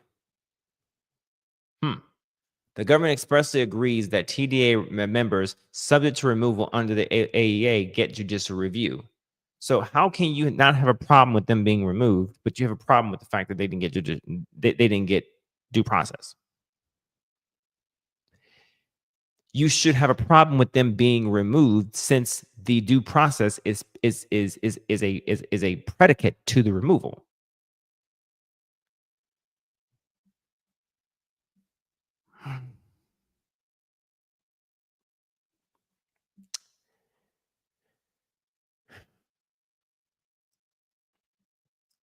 The government expressly agrees that TDA members subject to removal under AEA get judicial review. So here the government says that they agree. So if the government agrees with that, explain to me, why did the government do what it did? And these quotes right here, you see the TDA members subject to removal under the AEA. That's a quote from an existing filing that the government said. So TDA members subject to removal under the Alien Enemies Act get judicial review. That's a reply to the subject application to vacate 1. That is them admitting that they deserve due process and they fucking ignored it. That's why Boasberg did what he did relative to a TRO. And then you have, sirs, suck a lot of farts a lot over in the House of Representatives, wanting to fucking, diminish powers of the judiciary. Why? You're a castrated fucking Congress. You basically, became a congressional eunuch for the most part. Not to be confused with spiritual eunuch, though, but you are a congressional fucking eunuch right now. You basically said Congress has no power unless the dear orange leader, he's not even orange anymore. He's like this burnt brown brick color now. I wonder if Melania is okay. All right. Anyway, that's who y'all worship, though. It is well established that the Fifth Amendment entitles aliens to due process of law. So you hear that, conservatives? Now I'm gonna call some people out by name. Much respect to you, R. Payne, but salute to you. Appreciate you for coming by last week. Okay, hope we continue to have the conversation. But do you see that, R. Payne? It is well established that the Fifth Amendment entitles aliens to due process of law in the context of removal proceedings. Do you see that? And damn it, it is well as read it again. Entitles aliens.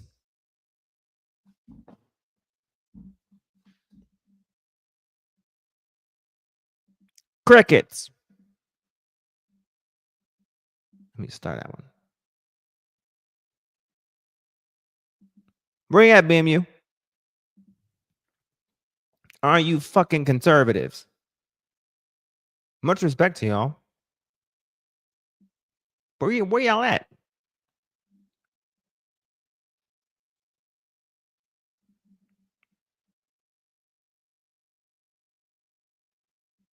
Y'all's, and I really hate seeing y'all's Supreme Court, because the judges, the judiciary should not be red and blue and conservatives and liberal. It should really be about the law, because if you go about the law, you can really tell if someone's being partisan or not. You really can't tell. I'm reading a conservative opinion, and I'm a Democrat agreeing with some of it. This should make you like moist right now.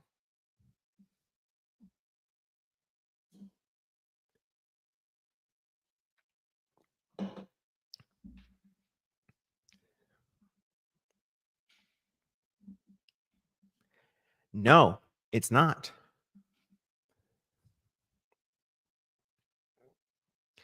Because what it's telling you is that there's a hey, our pain again. Salute to you, our pain, but our pain. You said that only Republican judges are impartial. Well, here's a Republican judge, per curiam, meaning 5 judges. There we go. Moist. Boom, right there. 5 per curiam judges are saying that Trump did some shit wrong. Where y'all at? I'm just pointing out what they said.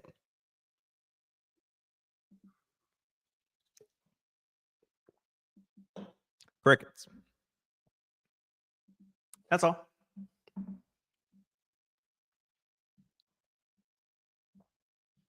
But let's not forget about those tariffs. He had to do something to distract y'all.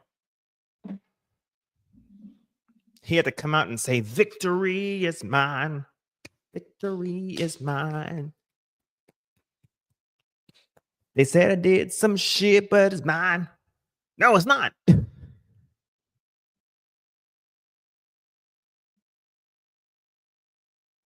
It's a partial.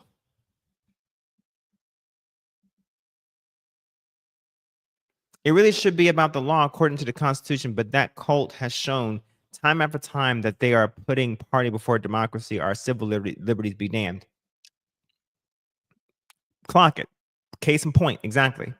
And that's all I'm saying. And trust me, the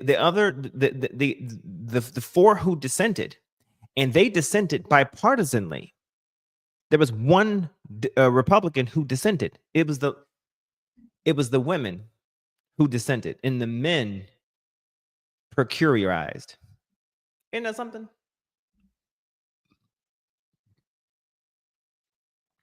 The men sucked the farts, and the women stood up and said, hell no. Imagine that. God damn. The men acquiesced, and the women stood up and said, fuck that.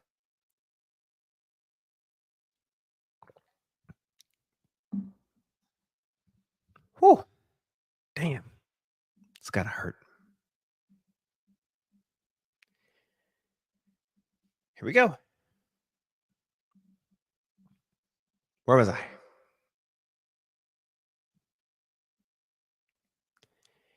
It is well established that the Fifth Amendment, well established, is well in my soul. Well established that the Fifth Amendment entitles aliens to due process of law, not your opinion.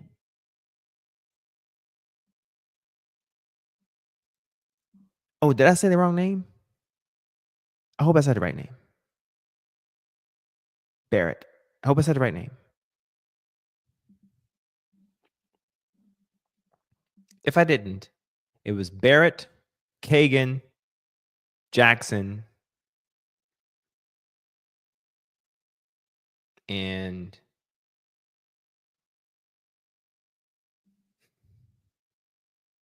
Kagan, Barrett, Jackson. Come on. Why can't I remember her name? Sotomayor. There it is.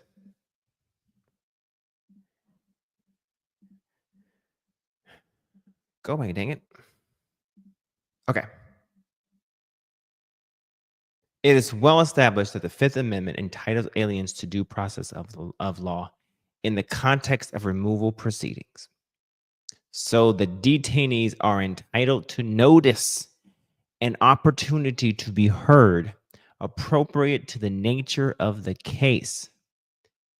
More specifically, in this context, AA detainees must receive notice after the date of this order that they are subject to removal under the Act. The notice must be afforded within a reasonable time and in such a manner as will allow them to actually seek habeas relief in the proper venue before such removal occurs.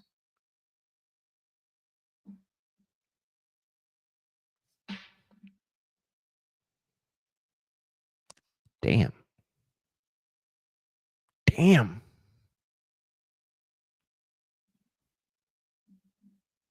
Come on, citations.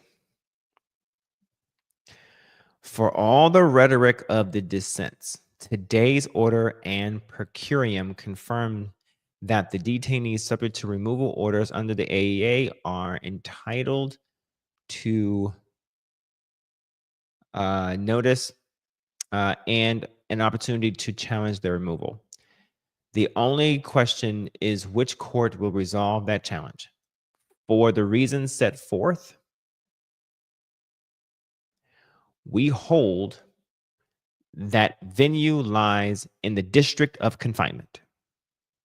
So, Congress, district courts have jurisdiction. Go fuck off. Mr. President,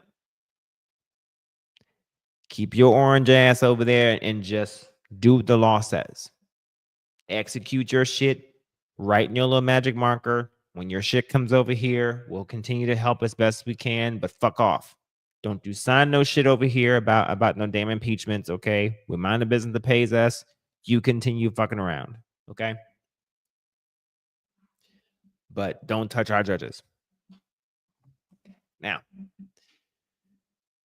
the dissents would have the court delay resolving that issue. Requiring given our decision today that the process begin anew down the road. We see no benefit in such wasteful delay. The application to vacate the orders of the United States District Court for the District of Columbia presented to the Chief Justice, and by him referred to the court is granted. All right. March 15th, 2025, minute orders granted a temporary restraining order, and March 28th, 2025, extension of the United States District Court of the District of Columbia case are vacated. It is so ordered.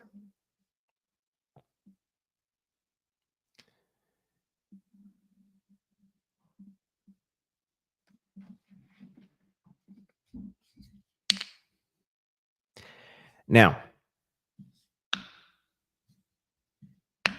the ladies wrote a much more comprehensive dissent. Won't have time to go into it tonight, but what I will tell you is the point that I wanted to make tonight, ultimately, is that when you have someone staring you in your face and telling you, don't believe what I do, believe what I say, and what they're doing is essentially ignoring the same rights that protect you. I don't give a damn who you voted for, what side of the fence you're on, who you love, what gender you are, what race you are. I don't care. These issues that the current executive is currently enacting and thinking about and floating from imprisoning American citizens in different countries to floating the idea of birthright citizenship, which that was, that's gone already. Okay, I think that case is closed. They may be trying to appeal that, but we'll see. There was a plan in place to attacking the second, I think it was the Second Amendment.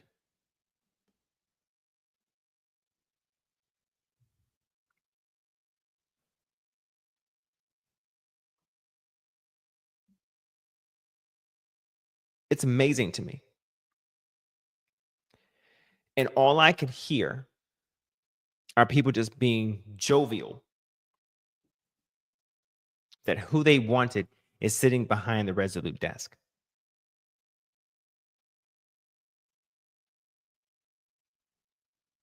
Wake up. Wake the fuck up. There's more to this world that's currently happening.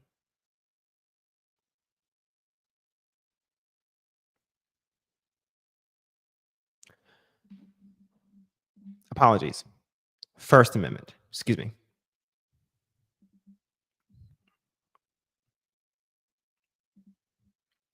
Lost in translation. Good to see you. I'll address this in a second. When you have someone who is trying to essentially attack certain aspects that basically affect you, contemplate the writing on the wall. If this, then that. Now, the reason why I say that is because he had no problems telling you, if they can do this to me, they can do this to you. They can, if they can incarcerate me,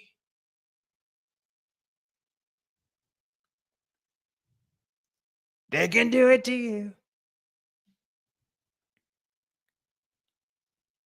I'm being tried for you. Remember that? He had no problem saying it to you to galvanize your emotion, your thought, your feelings over something that he did or he was involved in, or something that just involved him and his people, whether he was guilty or just culpable or whatever the case may be. Had nothing to do with us. For sure. You know what I'm saying? Whether he was found guilty, fully convicted, whatever the case may be. I know for sure that none of his cases in New York, whether they were bullshit or not, none of his cases in Florida had nothing to do with me. But damn near everything he's doing with his proclamations, executive orders, touch me in some way. Why? Because fucking around with the 14th Amendment can have an effect, definitely, or can have an effect on me.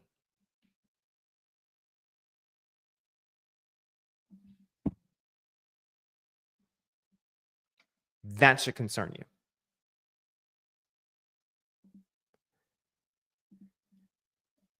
Fucking around with the Fifth Amendment can have an effect on you, especially if you are melanated.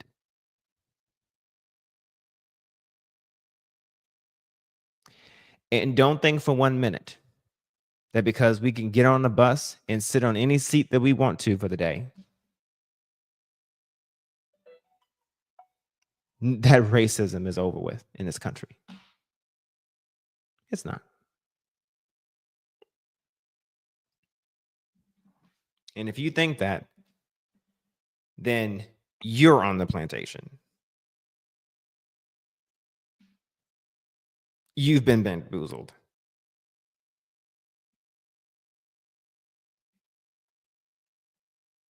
I'm not saying walk around, live your life thinking that it's racism's fault that you don't get ahead in life. That's stupid. No matter what cards in life you're dealt, you're still responsible to fucking deal. You're still responsible to play your hand accordingly.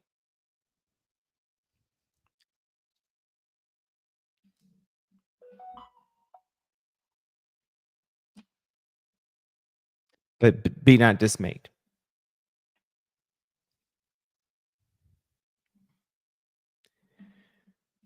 There are lines better made for other people.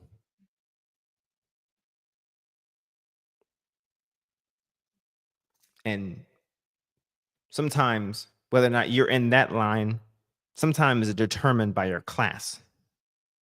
And that class is determined by your money you make.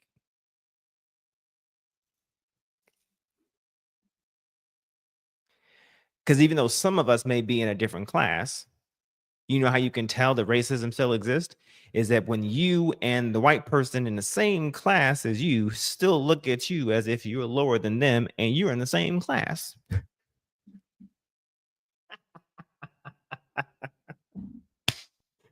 Your house bigger than them, your land is bigger than theirs, and they still look at you like you scum. Ain't that some shit?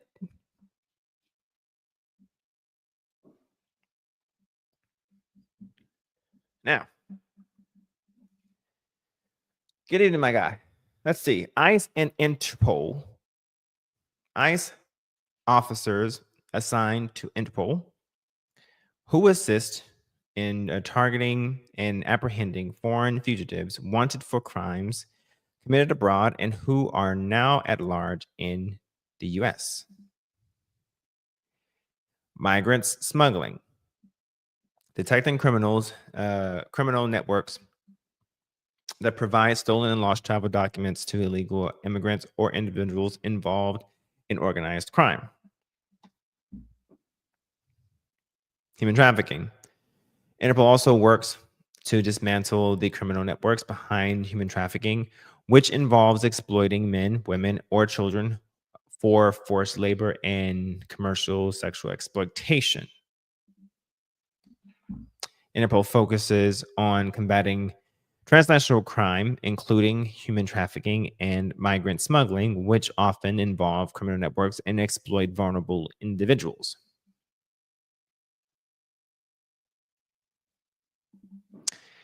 This is what they should have used.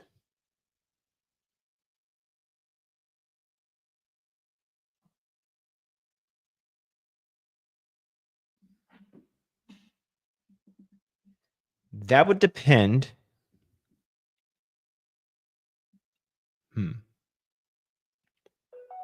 Okay.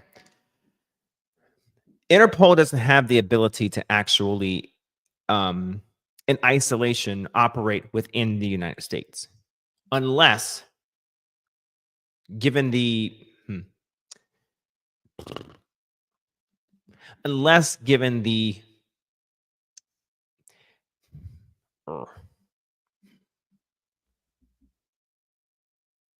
yeah, I can say. Okay, so unless there is a intergovernmental operation purposely established for that purpose, so by proxy, so they can't just come in and just do so. Interpol doesn't have the ability to do so like they do in the EU, for instance. They don't operate here. They can't operate here in the same way that maybe like CIA would operate with Interpol. If that makes sense to you.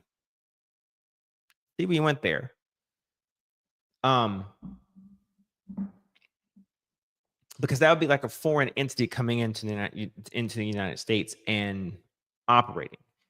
Now, a joint force, for instance, might work using an agreement, an intergovernmental agreement.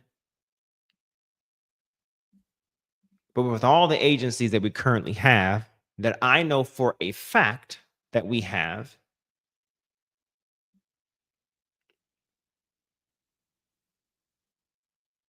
I see no reason why we don't have what is necessary to be able to crack down on these things.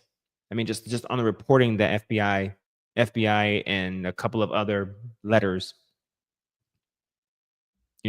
have the resources, so on and so forth, capabilities, technology, so on and so forth. If some of the DOD's resources are pushed off to DOJ, DHS, for instance, because the funding for those two agencies pale in comparison to DOD, and if some of the DARPA. Do you get my drift?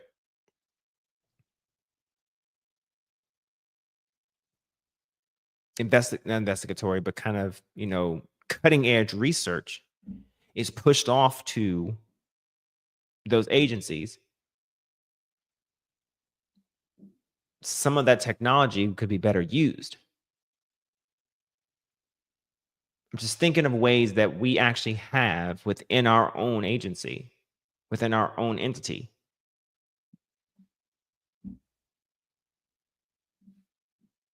We have a lot already to where we don't have to outsource from anybody, much less Interpol. Here are the top Amazon deals.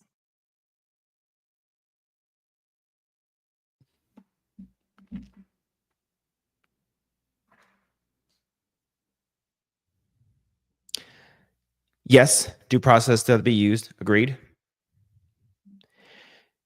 Now, where they can assist is probably more or less at the two borders. Okay, all right. You got my drift. Okay, good. Good thought, though. They could definitely you know what? They can also assist in the territories as well, where there is connection between other countries that are not necessarily where they are parallel to or connected to non-territorial places as well. They could, but Interpol is like so focused around the EU area because it's all like really, really connected for the most part. Thought. All right, good one.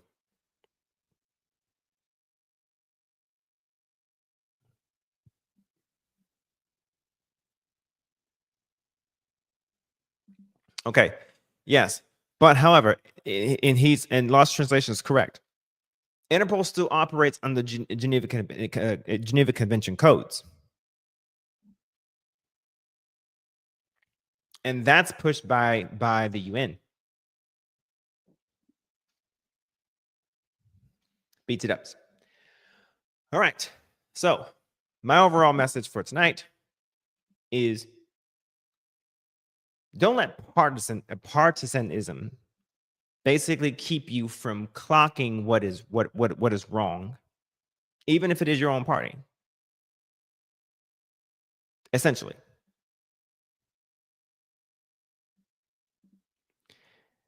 I can think of a few agencies that would work.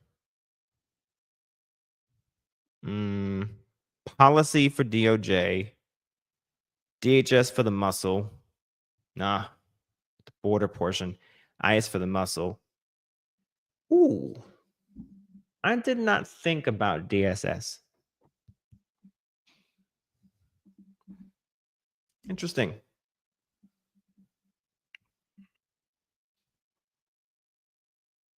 Good one.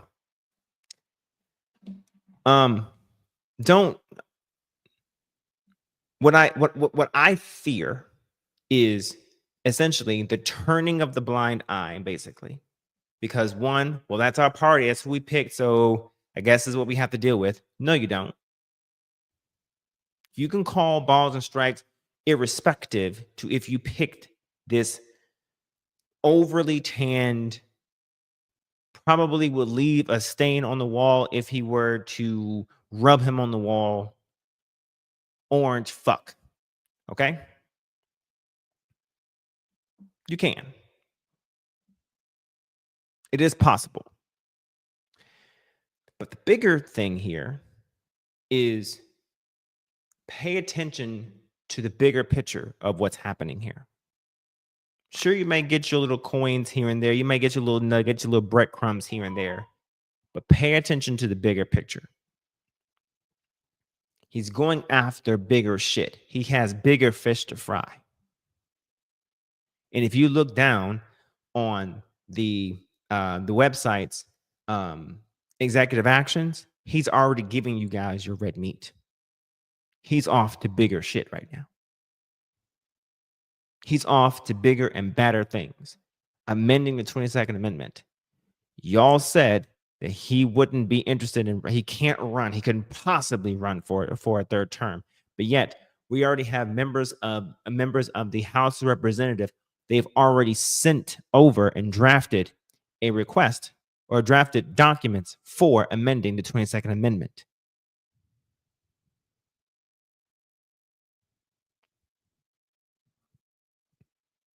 Now, it's not to say it will get anywhere, but that's beside the point.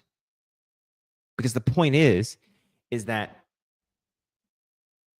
when a wildfire starts, does it need a bomb to start? No, it needs a spark. And when something was understood, no one fucked with it. But now all of a sudden, someone wants to fuck with it. But what I need y'all to understand is that when someone shows you who they are, believe them. Start listening to this man.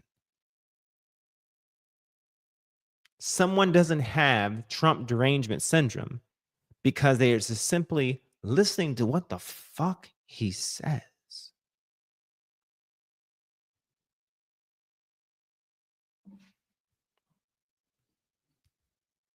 Salute. I'm just listening to what he says. Pay attention to the crumbs. Noticing that what conservatives seem to hold dear and hold patriotically to the Trump's just saying, yeah, fuck that. Fifth Amendment, blah. But he's not so much saying fuck it to the point where he actually doesn't want to control it. He wants to be able to control it. He wants to be able to dangle the 14th Amendment. To be able to take away somebody's citizenship. Craziness. Here's the question. How is it that the 22nd Amendment would only apply to 47 and not to 42, 43, and 44? Child, I don't fucking know. Beat me.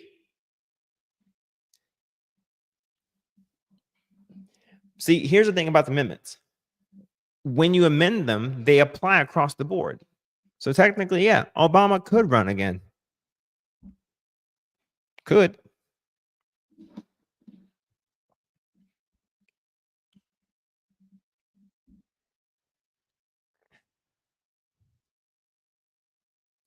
The problem is that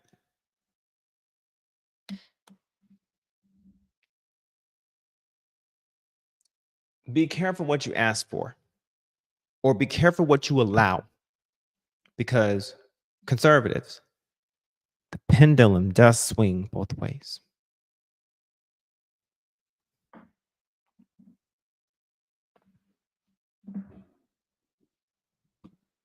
It does swing both ways, guys.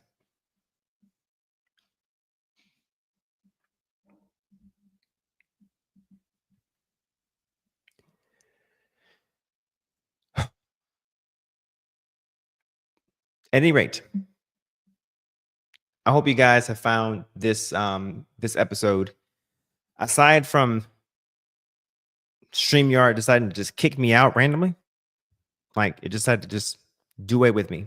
You know, depart from me. I know you're not. But overall, I hope you guys found this to be informative.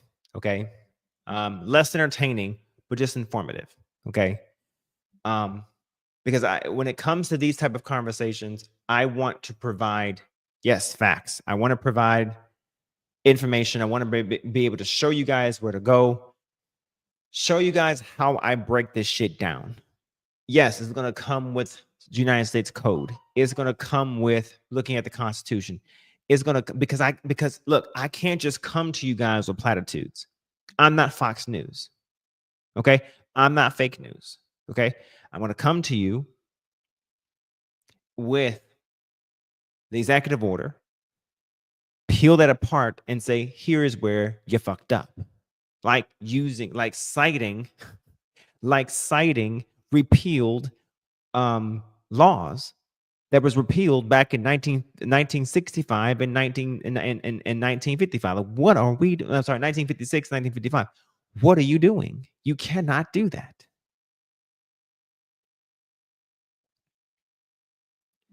What the fuck are we doing?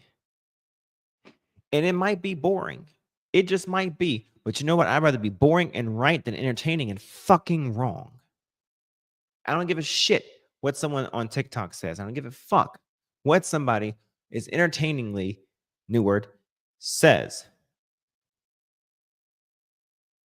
What I did tonight is provide, as best I possibly could, okay, as much information I possibly could to show what the Supreme Court is doing.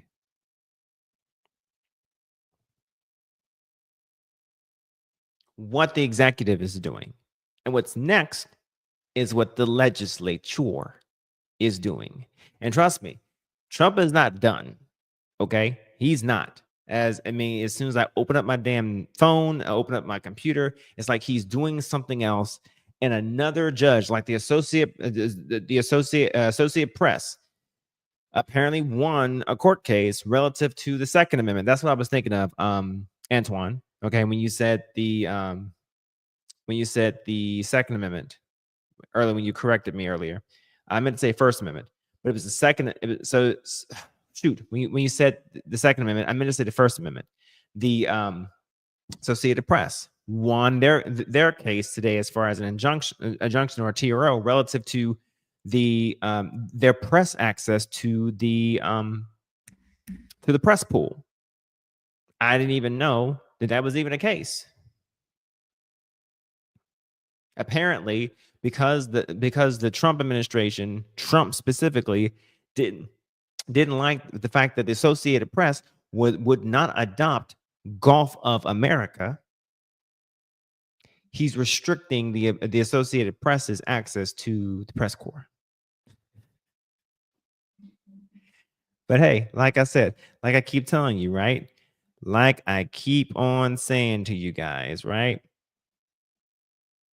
Where's my guy? I keep on saying. Yeah, that's what I'm talking about. That's what America wants. Nice and calm. You're almost there.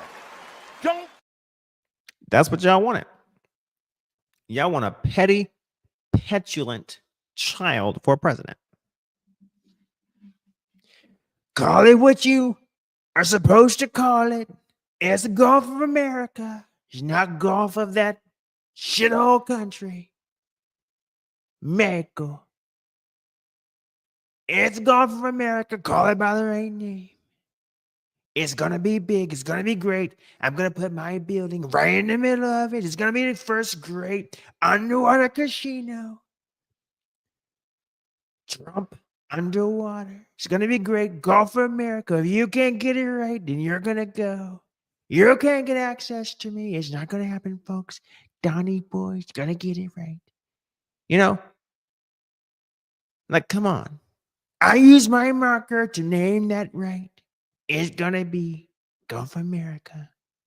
Like, seriously? I can't. I fucking can't. And we have to go to court, waste taxpayer dollars, all because somebody won't call a body of water the right name. Wow. Just wow. Anyway, folks, listen.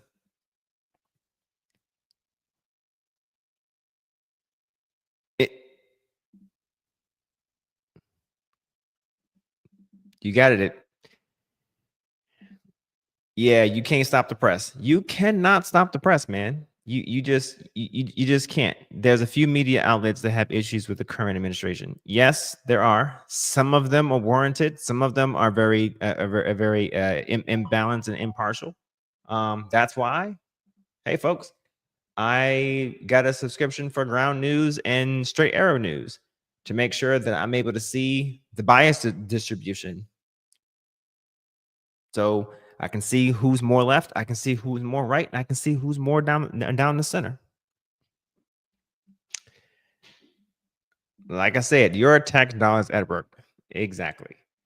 So listen, you got to make sure you're getting your information. So I'm going to end by saying tonight that make sure you are staying informed. All right. Do not sleep on. I'm tired of this feeling just too, bro. Y'all voted and wanted him, and I didn't want him or Kamala. Hey, I understand. That was the bipolar vote. You had to pick one. It was either me or Kamala. Kamala. How do you say it the other way? Kamala. You had to pick one. I was the best one. I'm going to get your prices down. Groceries. Such a traditional word. They call me kind. I've never been called kind before. The fuck? Oh my God. He's great. One thing my aunt always said about him is that he's fucking entertaining. So listen. Stay entertained. Stay entertained. Listen, you gotta laugh through this shit, all right? Listen. Stay informed, okay? All right. And if you can be entertained, being informed, okay? Laugh if you can, okay? Laugh through the pain. But listen, stay informed, stay on top of the shit. Find your niche, okay? Like my guy Antoine said, Straight Arrow News, SAN, is a great app to have. It is, okay? Find a way that works for you to stay informed. If that's through YouTube, fine. If that's through TikTok, find someone who is credible to get your information from. Although I would say pick up an article, okay? But whatever works for you, plug the fuck in, people. Plug in. All right? Plug the fuck in. When someone is attacking your damn rights and shit, plug in. That could be at the legislature. That could be at the judiciary branch. That could be at the executive branch. And it's not just at the federal level. It's also at your fucking state level too. Okay? Spend a little bit of time a day figuring out what the hell is going on around you. Do that. Stay informed. And while you are informed or working on your information muscle, check your objectivity. Check your biases.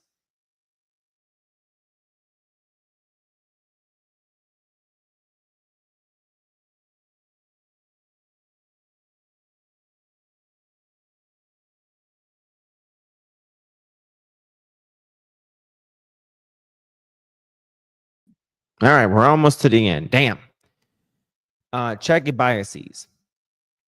Do you know that you are, being biased? Are you aware that your Republican is starting to show? Do you know that your Democrat is starting to show? Okay. Are you even aware of the difference between a green card holder and a visa holder? Do you even know these things? Figure it out.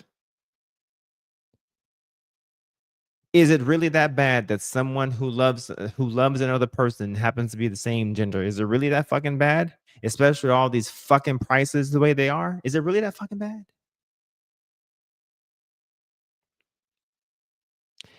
Is it really that bad that the 10 Commandments are posted up on a wall? Just ignore the shit. Could you just move to another place? Sure, maybe.